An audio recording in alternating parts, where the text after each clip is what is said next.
Welcome to the Near Memo, a weekly conversation about search, social, and commerce. What happened, why it matters, and the implications for local. Welcome everybody to mystical episode 33 of the Near Memo. This has special magic power and significance.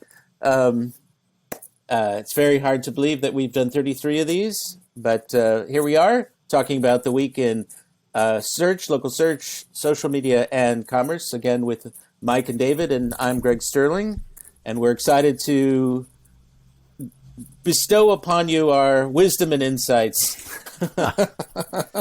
Greg, we got to under-promise and over-deliver, not the other way around. So you if you find a nugget in here that's useful, then we're really grateful. All right. So a lot of interesting stuff as always this week, a wide range of things going on, but we're going to focus on three things. And David, we're going to start with you and an interesting report that came out on from Shopify about customer acquisition costs.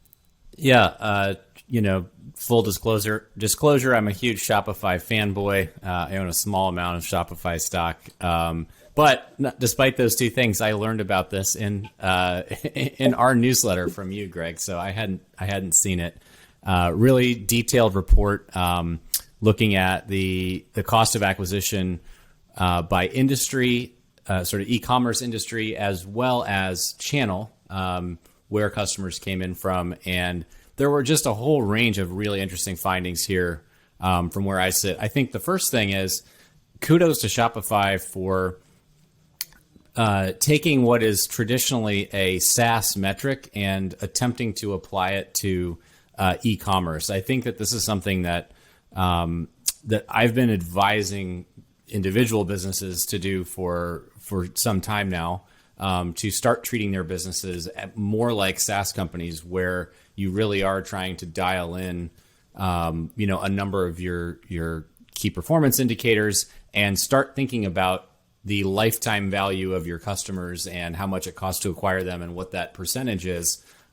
Which the reason I've been attempting to do that is because ads have gotten so much more expensive. Digital ads, anyway, have gotten so much more expensive over the last several years that I think increasingly it's important that local businesses and e-commerce businesses, start to try to factor in lifetime value when they think about the cost of the ad and not just think of it as a one-time sale.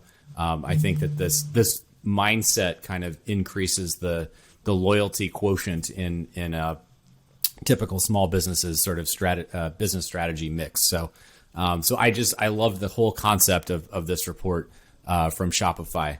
I would say a couple things that stood out. Greg, you noted this in the write up in the newsletter that social media was still the top performer, both in terms of the amount of revenue that it drove and the relatively cheap cost of acquisition relative to other channels, including SEO. So interestingly, SEO was I think it was the number 3 channel in terms of driving customers, but in terms of driving revenue was not quite as high. So I think that kind of highlights the sort of ongoing tension between social media and SEO and what is actually driving leads. I would say a huge caveat with this study is we have no idea whether this was truly SEO, like were these stores actively optimizing their websites, or was it just, we'll take whatever search traffic Google is sending us, and that's kind of how we're evaluating this. So that was one of the big things. The second thing is another kudos to Shopify. They were focused on very small e-commerce businesses here with 4 or fewer employees. And it's one of the first reports of these that I've seen with realistic marketing budgets.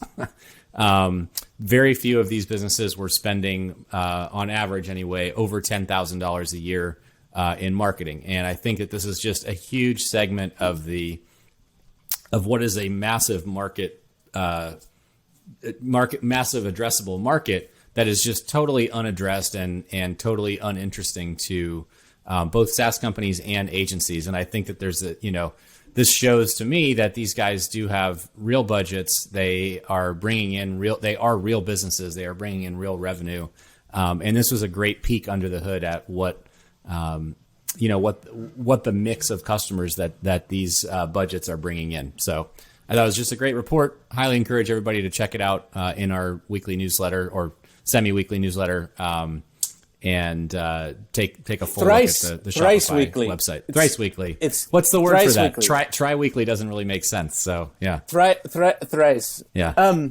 So like you, I was struck by the social media ranking at the top for both categories. I mean, it really seems like small businesses, social media has won these businesses.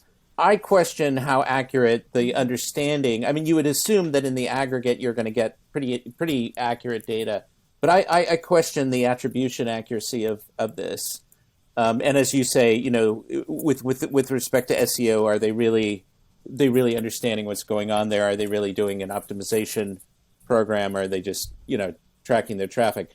But nonetheless, I agree. It was a really interesting report. And I just continue to be struck by how successful primarily Facebook, but not exclusively, has been in capturing these businesses' hearts and minds and convincing them that it's the most effective channel. I mean, I don't think that that's necessarily true. I mean, I think if you're a pro, maybe, but for just random businesses, I think that's got to be not true. But I was thinking about that question because we did a small business interview the other day with a company that was founded in 2013, and right around the time Instagram was taking off. And they're a very visual company. They build pennants and banners, and they leveraged Instagram into great success. It was a great story of timing and compatibility between the visual nature of Instagram and their business. Right? If they were starting today, I think that would be a different story, and they wouldn't have that same success. And they don't view it as sort of timing.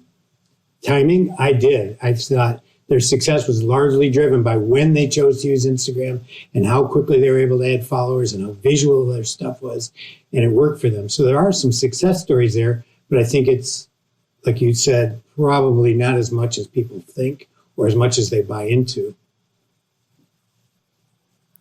Yeah, I mean, there's a lot more to say on this, but I think, we'll this theme of where are small businesses putting their budgets is going to be an ongoing discussion for us. Thanks for joining David, Mike, and Greg. To stay on top of the latest developments in local, subscribe to our newsletter at nearmedia.co. We'll see you next week.